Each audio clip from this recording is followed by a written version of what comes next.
Like, whoa, wait, you responded? You didn't immediately hang up the phone. I cannot believe she missed this. Hey everyone, welcome back to my channel. If you're new here, welcome. My name is Adelle Ramcharan.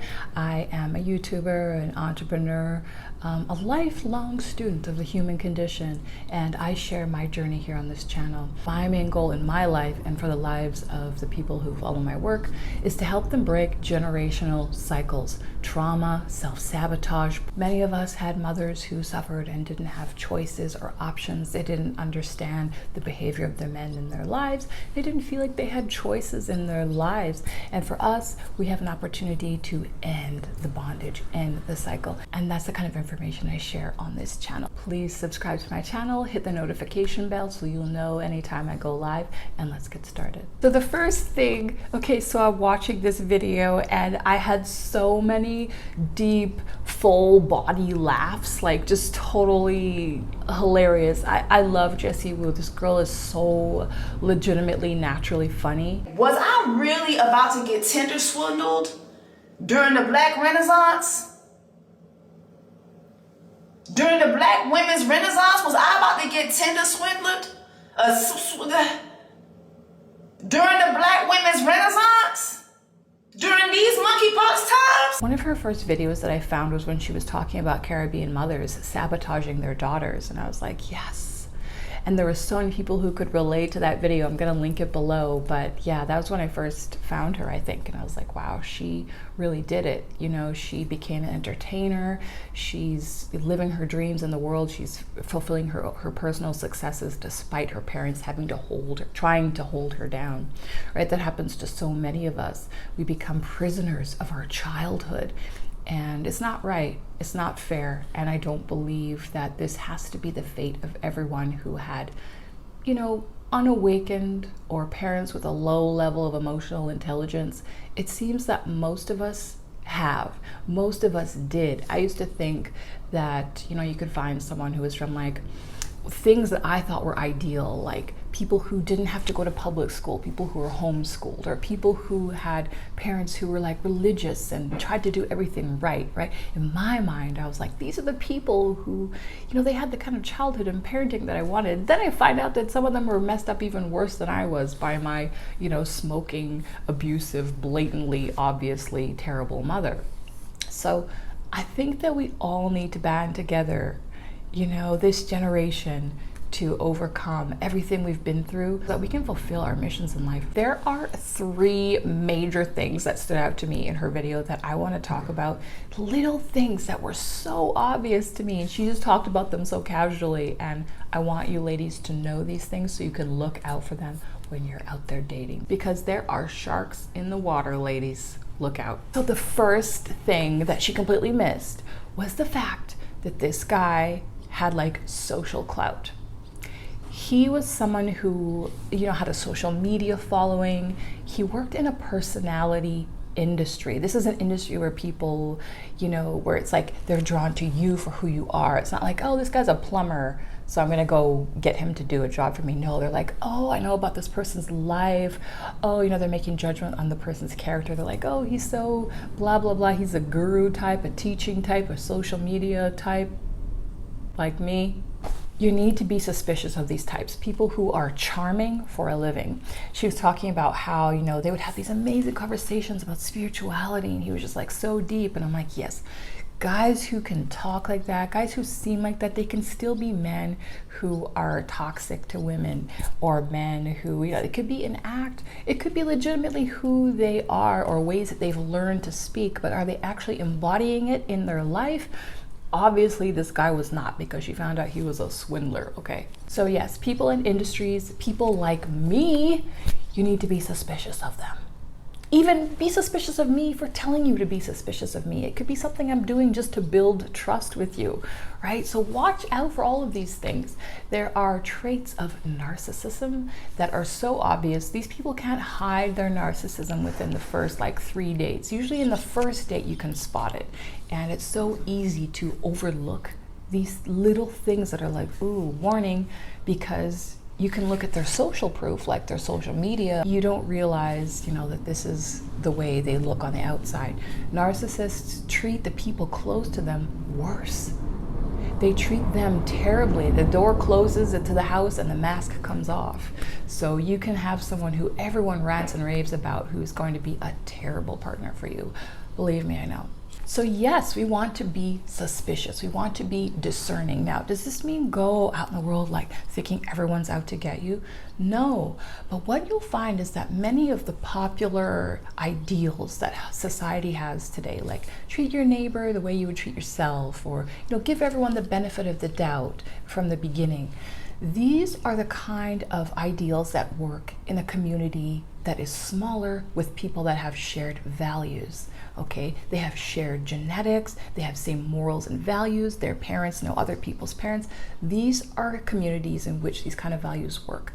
That's not the world we live in today. We live in the Tower of Babel. Remember in the Bible, Babel, where everyone was speaking a different language? So not only do people speak different languages, people have been raised in societal and in their families with different cultures and values, different countries, and we're all kind of thrown in together. There are a lot of great things that come from this. I have some friends that, I've met that I never would have met, but this generally lowers social trust, right? So this makes people more suspicious of each other naturally, and this is actually a good thing in this kind of environment that we live in today. There have been studies that show that the human brain is set to relate to and form relationships with 150 people tops. Okay, this is what our brain capacity has. Nowadays, like with social media, all the access, the variety of people, all the ideas, all the news that we have access to, it's detrimental. It's detrimental to your ability to have close bonds and relationships with a small amount of people, and we're seeing a lot of fallout from that today in our society. So don't live your life in fear, of course not, but trust your gut instincts and understand that the majority of the people you meet are not going to be really close friends or like people that you can immediately trust and say, oh, this is a good person, especially if you're someone who has morals and values and you have a sense of who you are. You'll find that people who have no sense of who they are, they don't really have morals and values. They kind of just people pleasers. They go along with the crowd. They throw themselves away in order to preserve relationships with other people.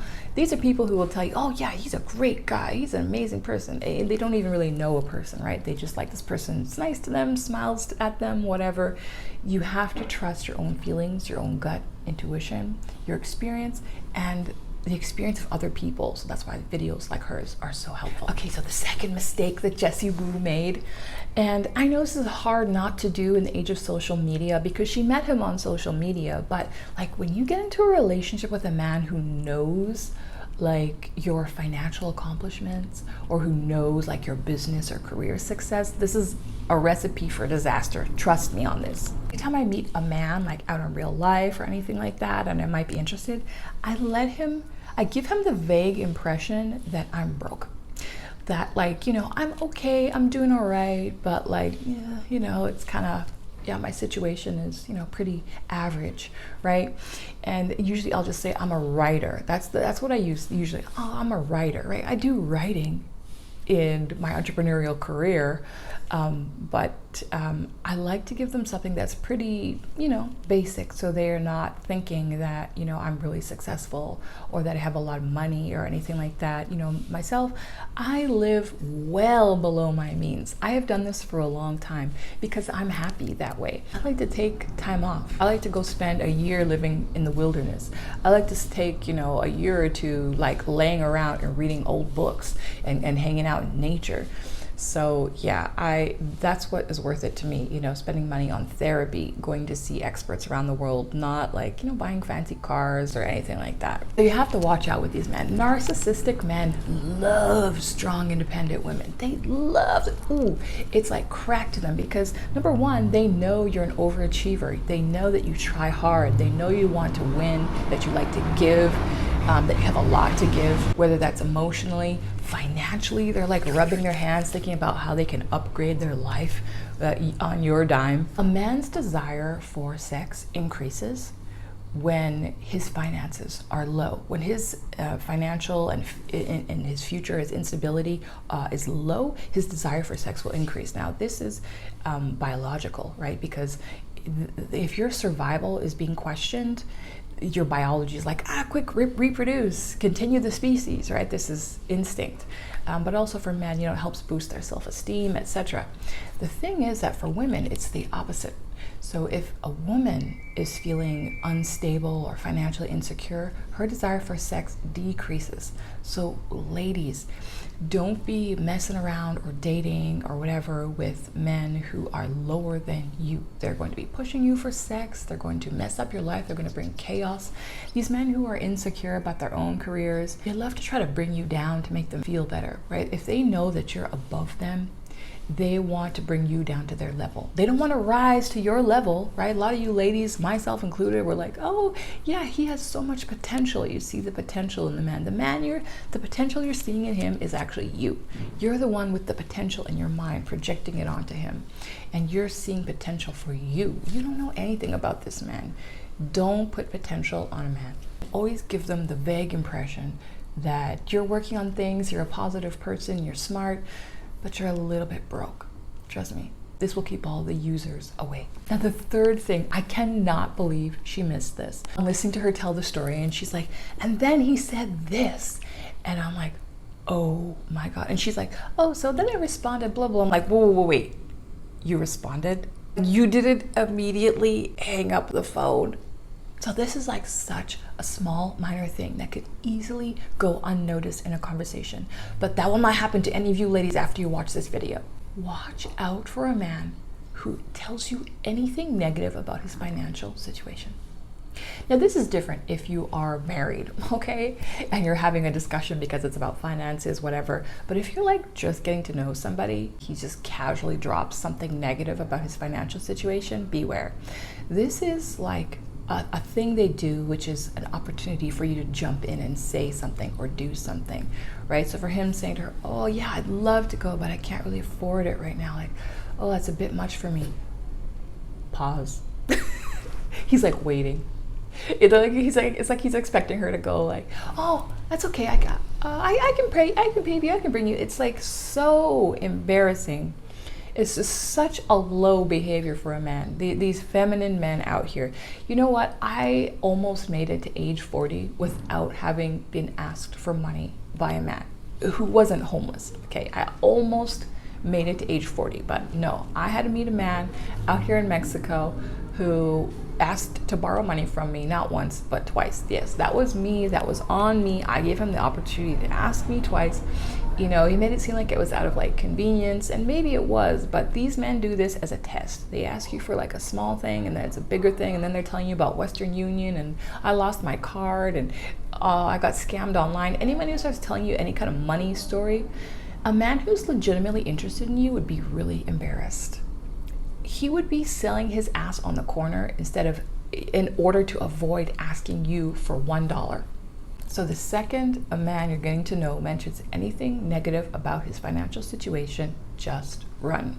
Now this is not about, oh, we're trying to find a rich guy only or something like that, because believe me, the rich guys can be jackasses too. These are just early signs that someone maybe doesn't know how to read the room, someone that could be looking to abuse you financially or be a user or take from you.